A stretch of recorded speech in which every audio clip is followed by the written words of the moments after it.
Welcome to my channel. ఈరోజు మనం చేయబోయే రెసిపీ అందరూ ఎంతో ఇష్టంగా తినేది చీజ్ ఎగ్ ఫ్రాంకీ. సో మొదటిగా మనం ప్యాన్ మీద ఆయిల్ వేసుకొని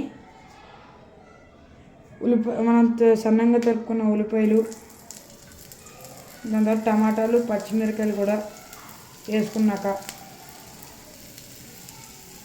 ఒక 2 minutes నీట్గా ఫ్రై చేయాలి. అలా 2 minutes మీడియం ఫ్లేమ్లో వేయించాక ఒక టేబుల్ స్పూన్ గార్లిక్ పేస్ట్, అలాగే 1/2 tablespoon సాల్ట్, దాని తర్వాత 1 tablespoon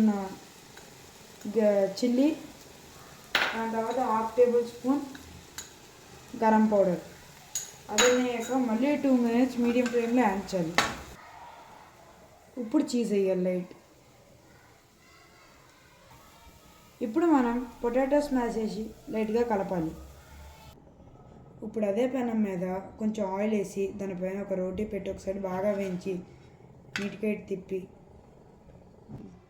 ఇప్పుడు అదే రోటీ మీద ఇలా ఎగ్ వేసుకొని ఇలా ఒక సైడ్ వేసిన తర్వాత మళ్ళీ ఇంకో సైడ్ తిప్పి, తర్వాత పొటాటో స్మాష్ని మనం మధ్యలో పెట్టుకుని యాడ్ చేసుకున్నాక మనం రోల్ చేసుకుంటే మన cheese egg Frankie is ready.